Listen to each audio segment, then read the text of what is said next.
আসসালামু আলাইকুম সবাইকে, আপনাদের সকলকে স্বাগত জানাচ্ছি জনকণ্ঠের নিয়মিত আয়োজন স্বপ্নবাজে। আজকে আমাদের সাথে যিনি উপস্থিত আছেন তার সাথে আমরা একটু পরিচয় হব। ভাই একটু পরিচয় দিবেন। আমি মোহাম্মদ আল রাজি, জি, আমি চিফ অ্যাকাউন্ট্যান্ট হিসেবে হুসাব গ্রুপে আছি। আচ্ছা, এখানে যে আপনি যে দায়িত্বে আছেন সেই দায়িত্ব পর্যন্ত পৌঁছাতে আপনার কিরকম কাঠখড়ি পোহাতে হয়েছে? আমার অ্যাকচুয়ালি ছোট ক্যারিয়ার, প্রায় 10 ইয়ার্স জার্নি। আমি এইচএসসির পরে ঢাকাতে গ্র্যাজুয়েশন করেছি আশা ইউনিভার্সিটি থেকে, এবার মাস্টার্স করেছি, এরপর চার্টার্ড অ্যাকাউন্টেন্ট এখনো অধ্যয়নরত। আর পাশাপাশি আমি এখানে তো জব করতেছি ফুল টাইম। এখানে আমি আসলে অ্যাকচুয়ালি এক্সিকিউটিভ পজিশনে জয়েন করেছি এবং আফটার 8 ইয়ার্স আমি এই পজিশনে আসছি। এটা আমার আসলে আমি মনে করি আমার অনেক বড় একটা অ্যাচিভমেন্ট, সাকসেসফুল মনে করতেছি। এই 8 বছরের জার্নি সম্পর্কে একটু জানবো, যে হচ্ছে কিভাবে আপনি যখন জয়েন করছেন তখন কোন দায়িত্ব হিসেবে জয়েন করেছেন এই গ্রুপে, কোম্পানিতে, এবং হচ্ছে এখন যখন এই বর্তমান দায়িত্বে আছেন কত বছর আগে এই দায়িত্বে বসা হয়েছে? এটা রিসেন্টলি 2 ইয়ার্স এগো আমি এখানে এই পোস্ট হোল্ড করি। আর এখানে আমি আসলে অ্যাকাউন্টস, ফাইন্যান্স, ট্যাক্স, ভ্যাট এগুলো সব বিষয়েই আমার কাজ করতে হয়। আমার টিমের হেড আমি, আর কি ডিপার্টমেন্টাল হেড। শিক্ষা জীবনের যে প্রাতিষ্ঠানিক শিক্ষাগুলো আছে সেগুলো আসলে কিরকম প্রয়োজনীয়তা থাকে কাজের ক্ষেত্রে? এটা আসলে খুব সুন্দর একটা কোশ্চেন। আমি বলবো আমি তো কমার্স ব্যাকগ্রাউন্ডের, তো কমার্স ব্যাকগ্রাউন্ডের আসলে আমি যেগুলো পড়ছি, একসময় যখন আমি অনার্স করেছি, ফাইন্যান্স আমার সাবজেক্ট ছিল, তখন আমি চিন্তা করতাম যে এগুলো আসলে কখনো অ্যাপ্লাই করতে পারবো কিনা। এগুলো তো পড়ে যাচ্ছি, মানে অনেক ধরনের পড়া, তা আসলে এগুলো যখন আমরা অ্যাসাইনমেন্ট করছি, ক্লাসে যখন আমরা বুঝতে পারতাম না, তখন বিভিন্ন অনেকগুলো বই থেকে সামারি করে বোঝার চেষ্টা করছি, তখন আমি চিন্তা করতাম যে এগুলো আসলে কি আমাদের দেশে প্র্যাকটিস হয় কিনা। আচ্ছা, কিন্তু আমি এই কোম্পানিতে জয়েন করার পরে আলহামদুলিল্লাহ, মানে যতগুলো আমি আমার অনার্স এবং মাস্টার্স এবং সিএতে যেগুলো পড়ছি, প্রায় 80% ওয়ার্ক আমি পড়া এই স্টাডি রিলেটেড মানে কাজে লাগাইতে পারছি, এটা আমি বলতে পারি। যারা উদ্যোক্তা আছেন বা হচ্ছে যারা এখন বর্তমানে হচ্ছে প্রাতিষ্ঠানিক শিক্ষার মধ্য দিয়ে যাচ্ছেন, শিক্ষা অর্জন করছেন, তাদেরকে যদি কিছু পরামর্শ দেন যে হচ্ছে তাদের ভবিষ্যৎ পরিকল্পনা বা ক্যারিয়ার প্ল্যানিং এর জন্য তাদেরকে যদি কোনো পরামর্শ দেন তাহলে সেটা কি হবে? আমরা এখন এন্টারপ্রেনিয়রকে সাপোর্ট দিতেছি, এটাই আমাদের জব, মেইনলি জব। তো আমাদের দেশে আসলে একটা ক্যারিয়ার বিল্ড আপ করা ভেরি ডিফিকাল্ট, হিউজ কম্পিটিশন। এখানে নেই কোনো ভালো গভর্নমেন্টের সাপোর্ট।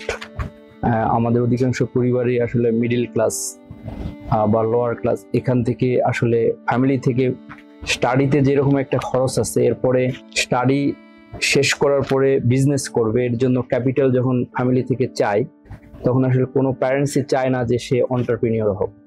সবাই চায় যে একটা যে কোনো লেভেলের জব করে সে নিজে নিজে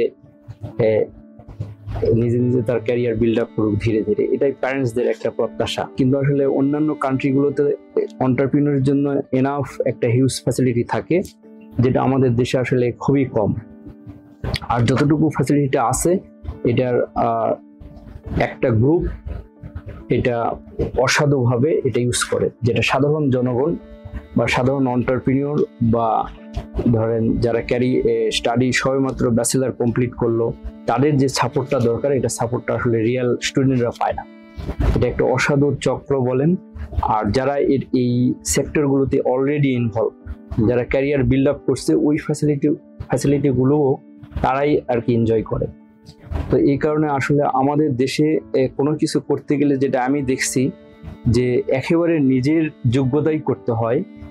যারা আসলে বিশেষ করে গ্রাম থেকে আসে, গ্রাম থেকে এসে নিজের চেষ্টায় দেখা গেল একটা ইউনিভার্সিটিতে, পাবলিক ইউনিভার্সিটিতে পড়ছে, পড়ার পরে সে দেখা গেল চেষ্টা করে প্রথমে গভর্নমেন্ট একটা জবের জন্য, এরপরে গভর্নমেন্ট জব না হইলে দেখা গেল একটা প্রাইভেট জব করে। এটাই আমাদের দেশে সচরাচর সবচেয়ে বেশি।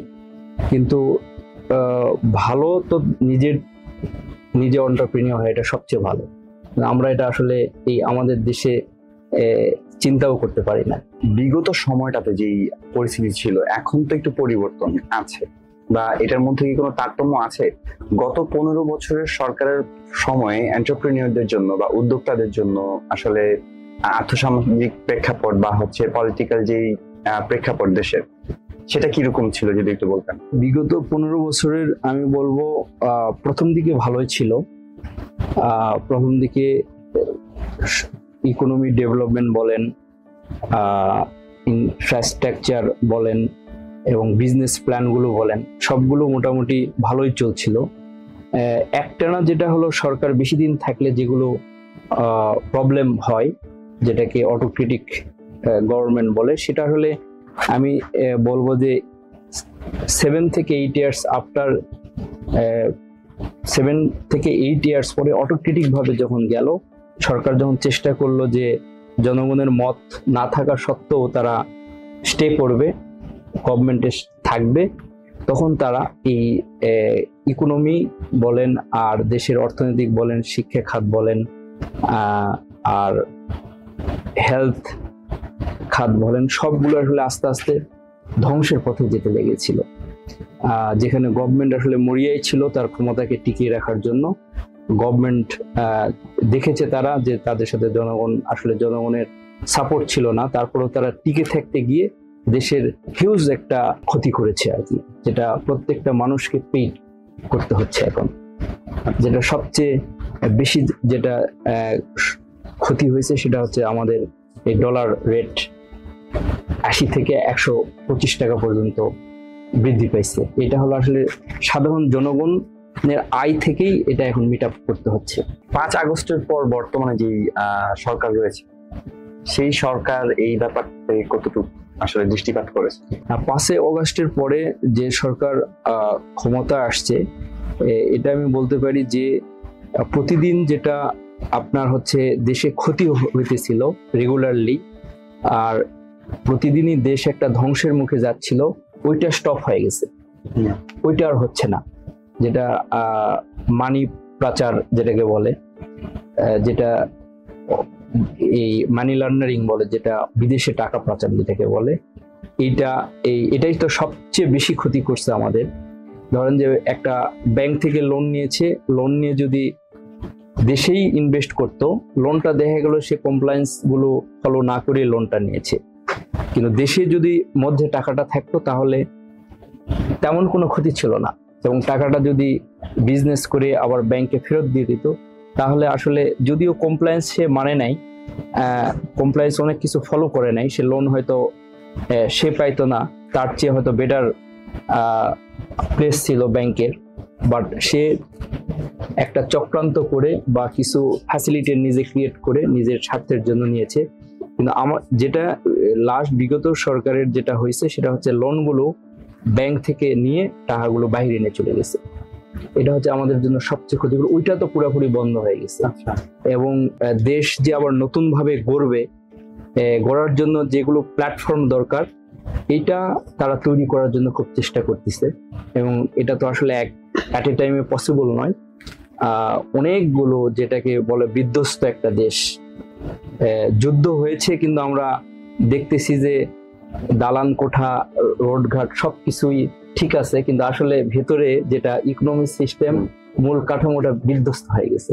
এখন যে সরকারের যে প্রচেষ্টা, সেটা আসলে তাদের এই প্রচেষ্টাটার জন্য কতটুকু সময় লাগতে পারে, এবং ভবিষ্যৎ বাংলাদেশ একটা স্টেবল অর্থনৈতিক বা হচ্ছে ব্যবসায়ীদের জন্য বা উদ্যোক্তাদের জন্য যদি একটা ভালো উপযোগী একটা অবস্থানে যেতে চায়, তাহলে কিরকম অবস্থান, ভবিষ্যৎটা আপনি কিরকম দেখছেন এই খাতিরে? আমাদের এখন বর্তমানে যে উপদেষ্টা পরিষদ আছে, তারা দ্রুত ইলেকশন দেওয়ার তো চিন্তা ভাবনা করছে। আসলে একটা রাজনৈতিক সরকার যতদিন না আসবে, সবকিছু আসলে স্টেবল হওয়াটা, মানে লং টার্ম প্ল্যান করাটা অনেক ডিফিকাল্ট। আমরা যেটা দেখেছি যে সাধারণত যেগুলো ইনভেস্টর আছে, বড় ধরনের ক্যাপিটাল ইনভেস্টমেন্টগুলো কেয়ারটেকার অস্থায়ী সরকারের ক্ষেত্রে আসলে অনেক কম আসে, যেটা একটা লং টার্মের পলিটিক্যাল গভর্নমেন্ট যদি আসে, নির্বাচিত সরকার আসে, আসলে তখন থেকে ডেভেলপ হবে আমরা আশা করতেছি আর কি। উদ্যোক্তা নিয়ে একটু বিস্তারিত আলোচনা জি। করব, যে নতুন কোনো প্রোডাক্ট বাজারে পরিচয় করে হচ্ছে ব্যবসায় উদ্যোগ নেওয়াটা বেশি উপযোগী, নাকি হচ্ছে চলমান কোনো একটা অপরচুনিটি অনুসন্ধান করে তারপরে হচ্ছে একটা সেবা বা হচ্ছে একটা পণ্যের চালান দিয়ে হচ্ছে উদ্যোগ নেওয়া, কোনটাকে বেশি হচ্ছে আপনি প্রায়োরিটি দেবেন? হ্যাঁ, আপনি অনেক সুন্দর উদ্ভাবনী একটা দিকে। অনেক সুন্দর একটা কোশ্চেন করছেন। আসলে এই জায়গাটাতে আমরা কোনো কাজ করি না, যেটা আসলে যে উন্নত দেশগুলো, জি। এই দেশগুলো আসলে স্পেশালাইজেশন স্কিলকে খুব প্রায়োরিটি দেয়। যেমন আমি বলতে পারি যে কোনো প্রোডাক্ট অথবা সার্ভিস ক্যারিয়ারের ক্ষেত্রে আমরা যেটা দেখছি যে কারা ক্যারিয়ারে সবচেয়ে বেশি সফল হয়, যাদের এডুকেশনে স্পেশালাইজ স্কিল আছে, যে একটা দিকে সেই কাজটা খুবই ভালো পারে।